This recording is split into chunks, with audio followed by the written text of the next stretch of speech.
कैसे हो आप सब। आज क्लास 12 सोल्यूशन का नेक्स्ट लेक्चर है सोल्यूशन 07। इस लेक्चर में बात करेंगे ऑस्मोसिस और ऑस्मोटिक प्रेशर के बारे में कि परासरण और परासरण दाब क्या होता है। इसमें आपका आएगा कि सेमी परमेबल मेम्ब्रेन क्या है, मेम्ब्रेन क्या है, तो उसके बारे में बात करेंगे। इससे पहले लेक्चर में हमने बात की थी कि depression in freezing point, elevation in boiling point और relative lowering in vapour pressure. तो इन सब का वीडियो अगर देखना है तो लिंक में डिस्क्रिप्शन में लिंक पड़ा हुआ है, वहाँ से आप जाके आप पिछले वीडियो को देख सकते हैं और पिछला वीडियो देख लीजिए, वो आपके लिए बेटर होगा क्योंकि तब ये आपको ये 4th नंबर कोलिगेटिव प्रॉपर्टी है ऑस्मोसिस एंड ऑस्मोटिक प्रेशर, तो सीरियल वाइज भी पढ़ लेंगे और इसको पढ़ने से पहले आपको उसका पढ़ना जरूरी है। तो मैं गौरव राम गुप्ता, आपका क्लास सुश्रुत केमिस्ट्री, चलिए शुरू करते हैं।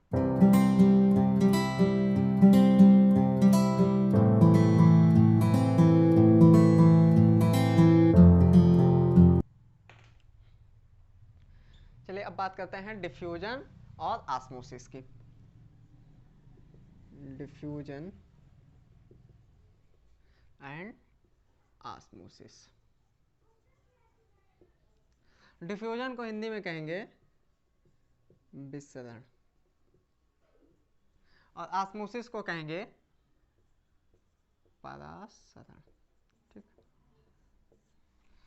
अब डिफ्यूजन की कंडीशन हमें ऑस्मोसिस से पहले जाननी है क्योंकि ऑस्मोसिस के जैसा ही डिफ्यूजन है, आप लोग कंफ्यूज हो जाते हो, तो एक बार फिर से हम बता देते हैं। इससे पहले भी लेक्चर में हमने बताया हुआ है डिफ्यूजन की कंडीशन। तो डिफ्यूजन में क्या होता है, solute particles move towards from higher region to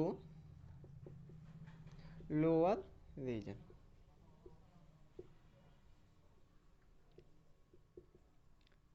जैसे आपने पानी लिया, इसमें अब इसमें क्या कर दें, आप इंक मिला दीजिए, इंक डाल दीजिए, तो इंक क्या होगा, धीरे धीरे वो सॉल्यूट पार्टिकल है, धीरे धीरे क्या होगा, पूरे सॉल्यूशन में या पूरे सॉल्वेंट में मिक्स हो जाएगा। तो सॉल्यूट की कंसंट्रेशन जब हमने डाली थी एक जगह पे तो बहुत ज़्यादा थी, वो धीरे धीरे क्या हुआ, जहाँ पे सॉल्यूट नहीं थे सॉल्वेंट में, वहाँ पे वो फैल गया। तो इसी तरह हम सॉल्वेंट को भी कह सकते हैं move towards from lower region to higher region. अब ये क्या है, यहाँ पे सॉल्वेंट में क्या है, towards from lower region to higher region, जहाँ पे सॉल्यूट की कंसंट्रेशन ज़्यादा है वहाँ पे क्या जा रहे हैं, सॉल्वेंट के पार्टिकल जा रहे हैं।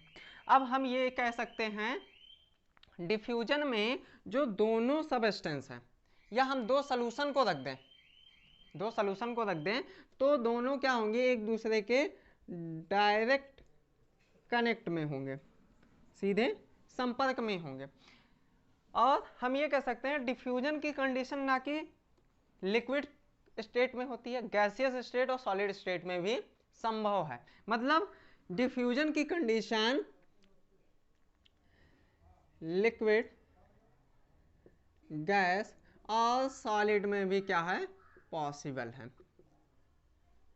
तीनों कंडीशन में ये पॉसिबल है। अब बात कर लेते हैं ऑस्मोसिस की।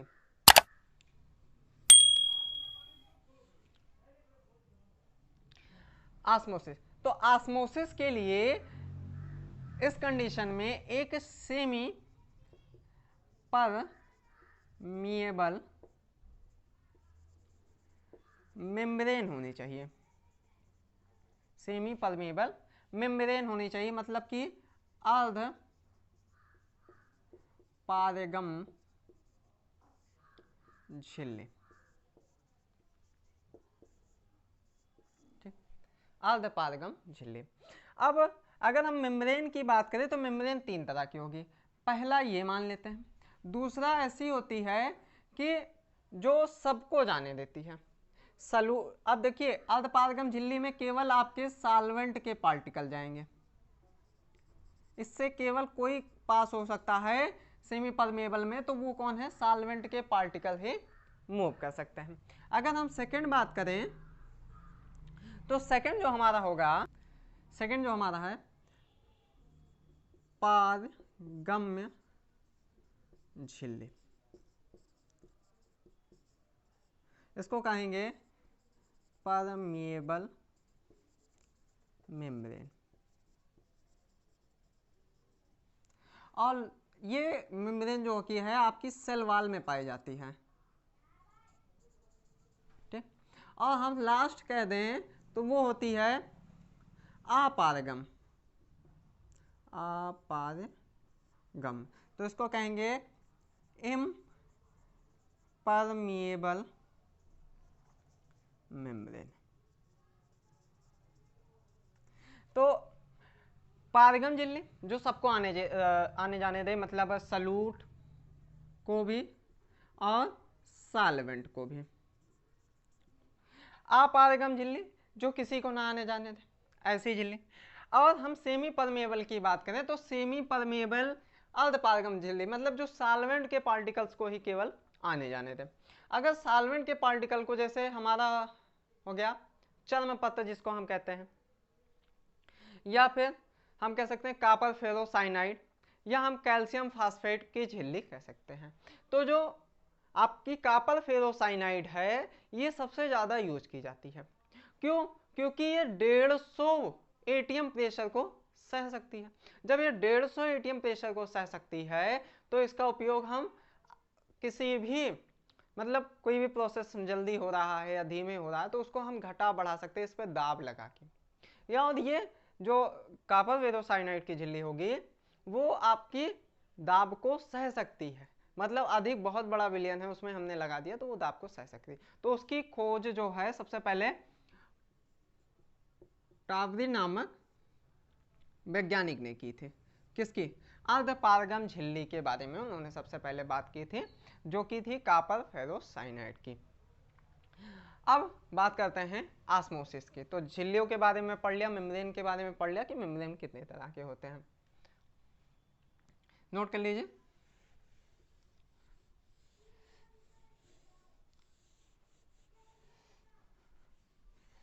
ठीक है, अब ऑस्मोसिस की बात करते हैं। तो ऑस्मोसिस में क्या होता है, solvent particles move towards from lower region to higher lower concentration region, उस तरफ वो मूव करते हैं। जैसे ये हमने ले लिया, इसमें हमने क्या किया, बीच में ये सेमी परमेबल मेम्ब्रेन लगा दी, यहाँ पे हमने सॉल्वेंट रख दिया और यहाँ पे क्या रख दिया, सॉल्यूशन। ये अब क्या क्या हो गया, वही सॉल्यूशन हो गया। ये क्या हो गया, सॉल्वेंट हो गया। और दोनों किससे अलग हुए हैं, सेमी परमिएबल मेम्ब्रेन से। यही तो है, सेमी परमिएबल मेम्ब्रेन से। अब क्या करेगा, सॉल्वेंट के पार्टिकल इधर जाना चाहेगा, हायर कंडीशन। क्यों? अब सल्यूट इधर आ नहीं सकता। सल्यूट क्या है कि particle move towards higher to lower region. अब ये इधर आ नहीं सकता, लेकिन सॉल्वेंट इधर जा सकता है। और जब सॉल्वेंट जाएगा तो सॉल्यूशन में उसका क्या हो जाएगा, जो यहाँ लेवल है ये लेवल इंक्रीज करेगा और ये डाउन हो जाएगा। तो ये होगी ऑस्मोसिस की कंडीशन। तो ऑस्मोसिस की कंडीशन केवल हम कह सकते हैं कि लिक्विड स्टेट में ही पॉसिबल है, ठीक। और इसमें एक सेमी परमिएबल मेम्ब्रेन चाहिए, और ये जो दोनों सॉल्यूशन है या दोनों सॉल्वेंट हम कह लें या दोनों सब्सटेंस कह लें, वो क्या होते हैं, इनडायरेक्टली अटैच होते हैं। मतलब जब उनके बीच में सेमी परमिएबल मेम्ब्रेन आ गया तो वो क्या हो गया, इनडायरेक्टली अटैच हो गए। अब अगर हम यहां पे क्या करें,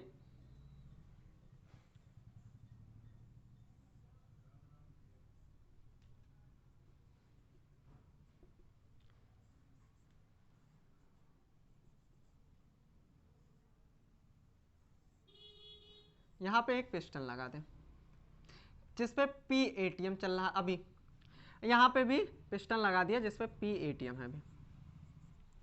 अब यहां से सॉल्वेंट से क्या हो रहा है, सॉल्वेंट का पार्टिकल कहां जा रहा है, सॉल्यूशन में, तो सॉल्यूशन में इंक्रीज हो रहा है। तो हम क्या करें कि इस प्रक्रिया को रोकने के लिए P+ यहां पाई प्रेशर और लगा दें। ऑस्मोटिक प्रेशर को आप कहते हैं पाई। ऑस्मोटिक प्रेशर को हम डिनोट किससे करते हैं,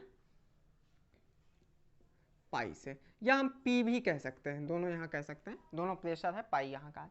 तो जितना फोर्स हम लगाएं कि जो सॉल्वेंट यहाँ lower region to higher region move कर रहा है, जिसकी कंडीशन रुक जाए, तो उस प्रेशर को कहते हैं ऑस्मोटिक प्रेशर। इतनी बात समझ में आई। ऑस्मोसिस के कंडीशन में सेमी परमेबल मेम्ब्रेन से सॉल्वेंट के पार्टिकल्स मूव करते हैं सॉल्यूशन की तरफ, मतलब लोअर कंसंट्रेशन लेवल से हायर कंसंट्रेशन लेवल की ओर मूव करते हैं। अगर हम उसी ऑस्मोसिस की क्रिया को रोकना चाहें, इसी ऑस्मोसिस को रोकना चाहें कि सॉल्वेंट सॉल्यूशन की तरफ ना जाए, सॉल्यूशन इंक्रीज ना हो, तो हम P प्रेशर के अलावा पाई प्रेशर लगाते हैं कि इतना प्रेशर लगा दें कि सॉल्यूशन यहां से बढ़ने ही ना पावे, मतलब सॉल्वेंट इधर जाने ही ना पावे। जब हम प्रेशर लगा देंगे तो वो जाएगा ही, तो उसको हम कहते हैं ऑस्मोटिक प्रेशर। अब बात आ गई समझ में। अब ऑस्मोटिक प्रेशर को हम P पाई से करते हैं। अब ऑस्मोटिक प्रेशर का हम फार्मूला लिख देते हैं, सॉरी डिफिनीशन लिख देते हैं, उसे नोट कर लीजिए, पहले इसे नोट कर लीजिएगा आप लोग, फिर उसके बाद हम डिफिनीशन लिख देते हैं।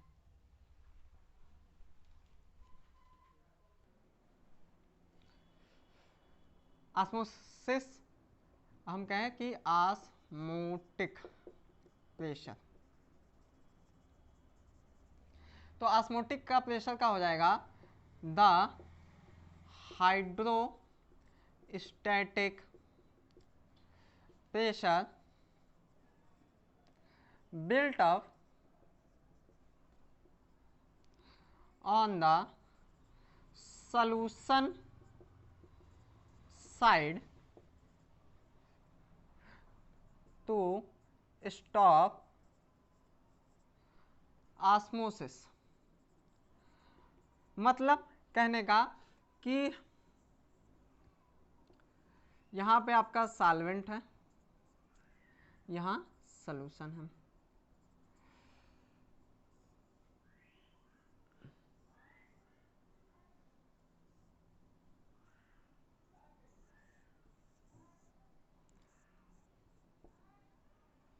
अब हमने PATM लगा रखा था कि सॉल्वेंट का पार्टिकल इधर जा रहा है, यहाँ पे PATM बना हुआ। अब हम क्या करें, P+ पाई लगा दें और ATM लगा दें, जिससे सॉल्यूशन का सॉल्वेंट का सॉल्यूशन में जाना रुक जाए, तो उसको हम क्या कहें, मतलब ऑस्मोसिस का रुक जाना, इतना प्रेशर लगा दे कि ऑस्मोसिस का रुक जाना, उसको हम क्या कहेंगे, ऑस्मोटिक प्रेशर। या हम सीधे सीधे कह रहे हैं कि the solvent particle move from solvent to solution और extra pressure has exerted on solution side to stop solvent particle to move। क्या कह सकते हैं उसको हम, ऑस्मोटिक प्रेशर कह सकते हैं।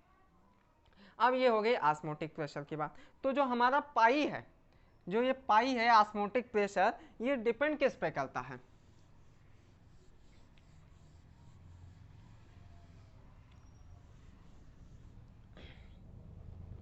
तो हम pi equal to directly proportional कह सकते हैं M। M क्या है, मोलेरिटी है, मोलेरिटी,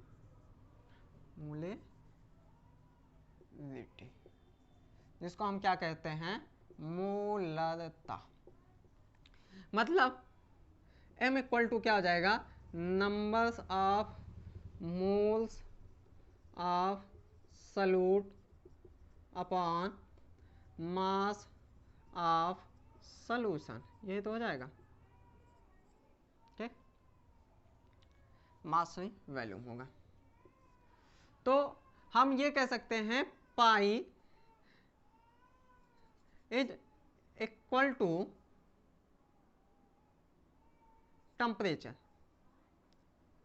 अगर टेम्परेचर जितना बढ़ाएंगे उतनी पाई की वैल्यू बढ़ जाएगी। अब टेम्परेचर बढ़ाने पे सॉल्वेंट के पार्टिकल क्या हो जाएंगे, एक्साइटेड हो जाएंगे, और वो और तेजी से किसके तरफ जाएंगे, सॉल्यूशन की तरफ। तो हम ये कह सकते हैं पाई, अब यहाँ पे हम क्या कर सकते हैं, इसके जगह पे के, या हम आर लिख सकते हैं कांस्टेंट की जगह। तो हम क्या लिख सकते हैं, एम आर टी। हमने क्या कर दिया, प्रोपोर्शनल हटा के क्या लगा दिया, आर लगा दिया। अब ये फार्मूला क्या हो गया, एम आर टी। और हम ये जानते हैं पी वी इक्वल टू क्या होता है, एन आर टी, जहाँ आर की वैल्यू हम कहते हैं 0.0831,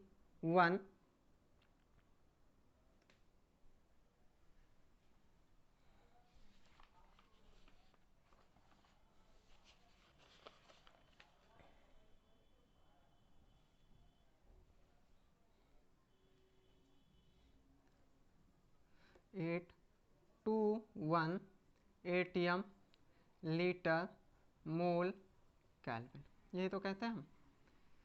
आर की वैल्यू ये हो जाएगी। प्रेशर जानते हैं कितना, वॉल्यूम को पता है कि हाँ कितना होता है, लेकिन बुक में एक कंडीशन और दी जाती है, एक कंडीशन और अप्लाई की गई है इन फार्मूलों के अलावा। वहाँ थोड़ा बच्चे कंफ्यूज हो जाते हैं, आप लोग कंफ्यूज हो जाते हो कि हाँ कैसे क्या किया जाए। है दोनों चीज एक ही। वहाँ पे क्या किया गया है, पहले लगाया गया है बॉयल वांट हॉफ लॉ। तो बॉयल हॉन्ट लॉ के हिसाब से कहा गया है कि द प्रेशर कहा गया पी ओ आर पाई, ठीक, is directly proportional to concentration of solution. मतलब pi equal directly proportional to P O R, हम कह सकते हैं सी, और ओ आर क्या कह सकते हैं, पी डायरेक्टली प्रोपोर्शनल टू सी। और सी इक्वल टू यहाँ कहा गया 1/b एट कॉन्स्टेंट टेम्परेचर। तो हम पाई इक्वल टू क्या लिख सकते हैं, 1/b, और क्या लिख सकते हैं, P direct equal to 1/b। तो हम क्या लिख सकते हैं, PV इक्वल कांस्टेंट हो सकता है एट कांस्टेंट टेम्परेचर, और हाँ, और पाई बी इक्वल टू क्या हो सकता है, कांस्टेंट हो सकता है। दूसरा जो आपका लॉ है,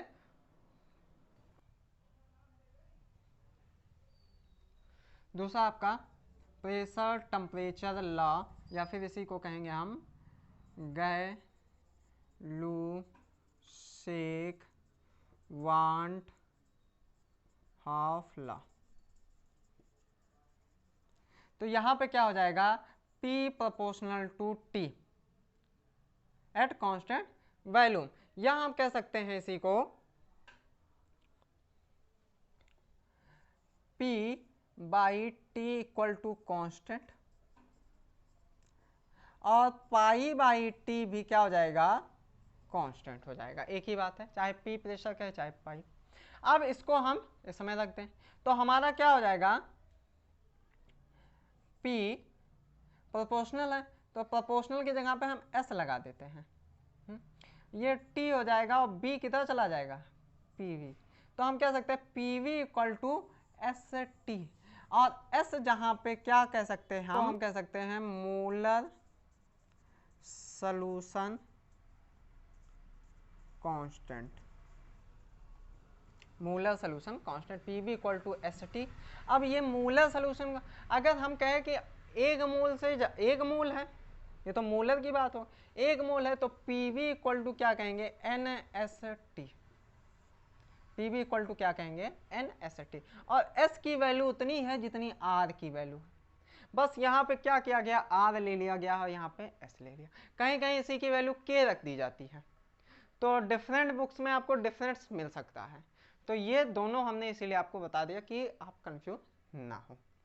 तो ये हो गए आपके ऑस्मोटिक प्रेशर की फार्मूले और उसके बारे में बात। अब बात कर लेते हैं कि उसके एक कंडीशन है उस ऑस्मोटिक प्रेशर की, जिसको कहते हैं रिजर्व ऑस्मोसिस। रिजर्व ऑस्मोसिस का यूज आपके घर में होता है। तो रिजर्व ऑस्मोसिस है क्या और आपके घर में कैसे यूज होता है? रिजर्व ऑस्मोसिस, रिजर्व हम कह रहे हैं, रिवर्स होगा। रिवर्स ऑस्मोसिस को क्या कहा गया? अब इसको तो पहचानते होंगे, आपके घर में तो होगा, लगभग लोगों के घर में होगा। नहीं तो कुएं से अच्छा पानी और नल का निकला हुआ पानी से अच्छा, जो जैसे कहते हैं ना, आरओ में भी टीडीएस देखा जाता है कि उसमें कितना कंसंट्रेशन है जो कैल्शियम है या उसमें जो मिनरल्स है।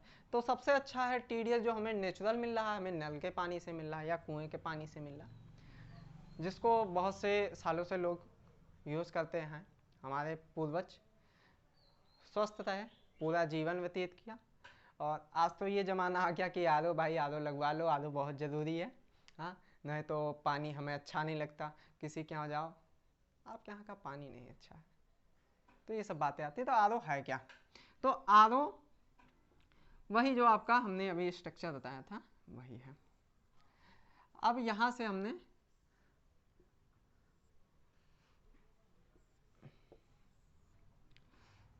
यहाँ पे हमने पी एटीएम लगा दिया, यहाँ पे भी पी प्रेशर लगा दिया। पी एटीएम है अभी यहाँ और पी यहाँ एटीएम है। यहाँ सॉल्वेंट है और यहाँ क्या है? सॉल्यूशन है, या सॉल्यूट भी मान सकते हैं। तो ये इधर मूव कर रहा है। अब हमने क्या किया? ऑस्मोसिस रोकने के लिए पी पाई लगा दिया, पी पाई लगा दिया कि ऑस्मोसिस की कंडीशन हमारी रुक जाए। लेकिन पी पाई में एक पाई और जोड़ दें, मतलब इतना और प्रेशर लगा दें इधर की तरफ से कि जो सॉल्यूशन है, सॉल्यूशन में के जो सॉल्वेंट हैं वो किधर जाने लगे? फिर से सॉल्वेंट की ओर जाने लगे, प्योर सॉल्वेंट में। मतलब सॉल्यूशन का सॉल्वेंट निकल के प्योर सॉल्वेंट में जाने लगे। तो यहाँ आपका गंदा पानी था, यहाँ आपका गंदा पानी था जिसमें सॉल्यूट मिले हुए हैं। होता नल का पानी तो साफ ही है, अब कहीं गंदा निकले वो हम नहीं जानते, किसी क्या गंदा निकल रहा वो बात अलग है। यहाँ गंदा पानी था। हाँ, अब ये गंदे पानी में से क्या है? सॉल्वेंट को, H2O को निकाला। अब सॉल्यूट तो उसके मिलना से होंगे जो आप निकाल दे रहे हैं। अब किसी के यहाँ गंदा पानी आ रहा है तो बात अलग है। तो यहाँ से आपने निकाल के इसमें ट्रांसफर कर दिया। तो यहाँ पे हमने क्या किया? पी प्रेशर लगा के पहले हमने ऑस्मोसिस हो रहा था, फिर पाई प्रेशर लगाया कि ऑस्मोसिस रुक जाए, फिर हमने अगर और पाई लगा दिया तो क्या हो रहा है? सोल्यूशन में से सॉल्वेंट निकल के सॉल्वेंट प्योर सॉल्वेंट की तरफ आ रहे। अब यहाँ में आपको शुद्ध पानी मिल रहा। तो शुद्ध पानी कहने को है कुछ नहीं तो शुद्ध पानी है। और ये क्या है? नॉन स्पॉन्टेनियस है, खुद से होने वाला नहीं है। ये पूछा जा सकता है कि रिजर्व ऑस्मोसिस और ऑस्मोसिस में क्या डिफरेंस है मेन? तो ऑस्मोसिस आपका स्पॉन्टेनियस है, स्वतः होने वाला है। एक बार क्या है कि स्टार्ट किए, हमेशा चलता रहा, मतलब आपने एक बार सिस्टम बना दिया, वो चलता रहा, लगातार चलता रहा। लेकिन अगर जिसमें ऐसे हम पी पाई हटा देंगे, ये पाई हटकर हम दोनों हटा दें, तो ये सॉल्वेंट फिर किस में चला जाएगा? सॉल्यूशन की तरफ चला जाएगा, higher region to lower region move कर जाएगा। तो मूव कर जाने पे स्वतः हो रहा, कोई धक्का नहीं देना पड़ रहा, लेकिन इसमें धक्का देना पड़ रहा है, और जैसे धक्का देने बंद करेंगे वैसे गाड़ी आपकी रुक जाएगी। ठीक, तो ये हो गए रिजर्व ऑस्मोसिस। के बाद पूछा जाता है, ये मेन आपका है कि नॉन स्पॉन्टेनियस होता है जबकि ऑस्मोसिस स्पॉन्टेनियस होता है। अब कर लेते हैं इसके कुछ क्वेश्चंस। पहला क्वेश्चन है, the solution containing 10 gram of organic compound per litre showed an osmotic pressure of 1.18 atm at 0 degree Celsius. Calculate the molecular mass of compound. तो आप कोई भी फार्मूला रख सकते हो, Pv इक्वल टू nRT, या हम कह सकते हैं Pv इक्वल टू nST, दोनों हम रख सकते हैं। अब हमें मॉलिक्यूलर मास निकालना, तो Pv इक्वल टू क्या हो जाएगा? W/m/RT। m को हम इधर ले जाएं, m equal to W by क्या हो जाएगा? PV/RT। अब सारी वैल्यू आपको दी गई है, निकालिए, और तब तक हम इंक डाल देते हैं।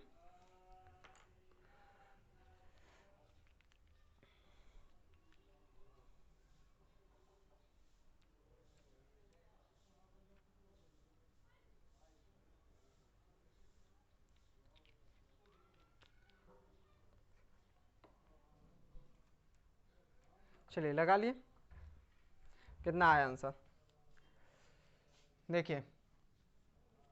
अब m आपको निकालना है, w की वैल्यू कितनी कहेगी 10 ग्राम बाई p की प्रेशर आपको कितना दिया 1.18 इंटू 1 लीटर कह रहा पर लीटर मतलब 1 लीटर, सीधा सीधा 0.0821 r की वैल्यू प्लस क्या दिया गया आपको 0 डिग्री सेल्सियस, तो केल्विन में कन्वर्ट करेंगे तो कितना हो जाएगा 273, हाँ 273 केल्विन आ जाएगा। तो अब इसका आंसर कितना आ जाएगा आपका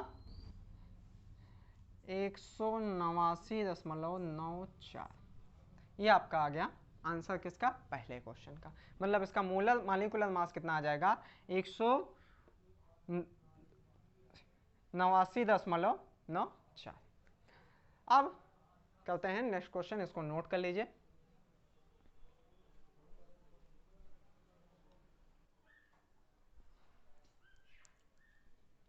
नेक्स्ट क्वेश्चन है the osmotic pressure of a solution containing 30 gram of a substance in 1 liter solution 20 degrees Celsius is 3.2 atm. Calculate the value of S. Mass is 228। अब कह रहा हमें S की वैल्यू निकालनी है। फार्मूला क्या होता है PV equal to W by MST। हाँ तो हम क्या करते हैं S इक्वल टू क्या हो जाएगा हमारा PV into W by WT, यही तो हो जाएगा।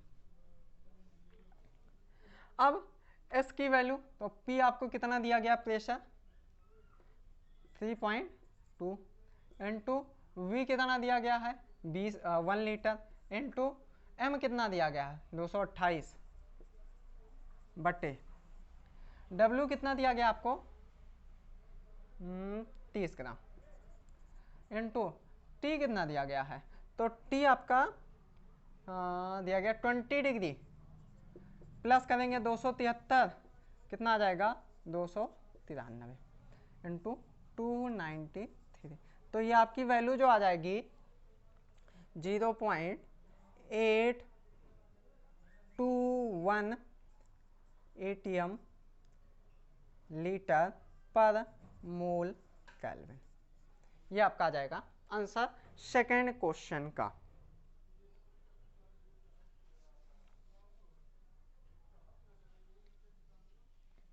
ये हो गया सेकेंड क्वेश्चन का आपका आंसर। अब नेक्स्ट क्वेश्चन कर लेते हैं। अभी हम 2 क्वेश्चन करेंगे, ज़्यादा नहीं 2 क्वेश्चन करेंगे, इसके बाद आप लंबा नहीं होगा आपका वीडियो, तो पहले इसे लगा लीजिए फिर इसके बाद नेक्स्ट क्वेश्चन।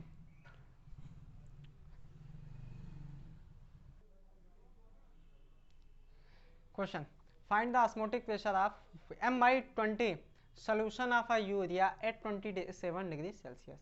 S जहाँ पे है इतना, ठीक। तो पहले क्वेश्चन खुद से करिए, पॉज करिए, थोड़ा सा दिमाग लगाइए, थोड़ा सा अलग क्वेश्चन है, थोड़ा सा दिमाग लगाइए और हम जानते हैं आप क्वेश्चन कर लोगे आराम से, तो पहले खुद से करिए उसके बाद हम बताते हैं।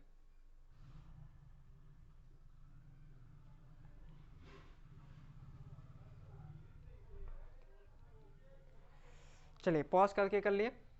अब कह रहा है मैं M/20 दिया सीधा सीधा। अब फार्मूला क्या होता है PV इक्वल टू NST या NRT हम कहें।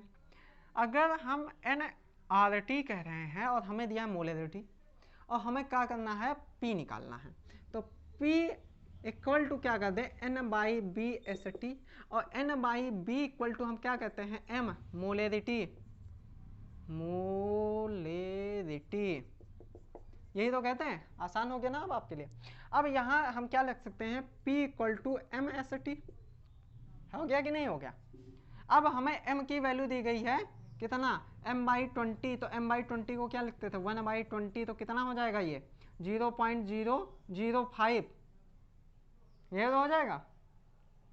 अब हम P इक्वल टू रख दें 0.005 इंटू S कितना दिया गया हमें 821 इंटू 27 दिया गया, तो इंटू कर देंगे कितना हो जाएगा 300 सीधा सीधा, तो 15, यहाँ से इसको हटा दें तो हो जाएगा आपका, यहाँ से ये हटा दें, 15 हो गया। और इसमें अगर हम 15 को मल्टीप्लाई 5 है 15 0.1 तो ये आपका आ जाएगा 1.315 ATM। ये इतना आपका आंसर आ जाएगा, कितना, पी प्रेशर। ठीक, ये तो ये सवाल बहुत ही आसान था, बस ये है आपको यहाँ पे वैल्यू चेंज करना पड़ेगा, जो यहाँ पे वैल्यू दी गई है इसको चेंज करना पड़ेगा, क्योंकि यहाँ पे आपके लिए वैल्यू चेंज है। अब करते हैं इसका नेक्स्ट क्वेश्चन।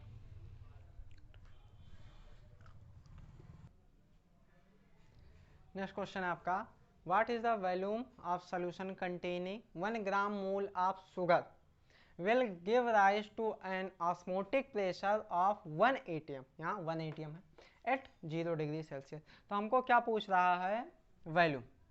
तो वैल्यूम निकालने के लिए क्या करते हैं, PV equal to N R T या एन एस टी। तो हम क्या लिखते हैं, B equal to N by P S T या आर। तो हमें क्या दिया गया है, V इक्वल टू क्या लिखते हैं, N कितना दिया गया 1 बाई ATM कितना दिया गया, कहाँ गया, ये 1 इंटू 0.821 इंटू टेम्परेचर हमें 0 डिग्री तो 273 कर दें। तो ये तो बहुत ज़्यादा ही आसान है क्वेश्चन आपका। तो ये कितना हो जाएगा आपका, ये तो 1 से 1 कट गया, इससे कोई मतलब नहीं है हमें, तो इसको इसमें मल्टीप्लाई करेंगे तो आ जाएगा हमारा 22.4 लीटर। मतलब सीधा सीधा हम कह सकते हैं, जब 1 ग्राम पर मोल हो और जिसका ATM 1 प्रेशर हो, R की वैल्यू हो, टेम्परेचर T हो, मतलब सारा आपका क्या दे दिया है, एक जिसको हम क्या कहते हैं, एक स्टैंडर्ड कंडीशन पे वैल्यू दी गई है आपकी। तो जितना भी आपका स्टैंडर्ड कंडीशन पे वैल्यू दी गई तो आंसर भी स्टैंडर्ड का।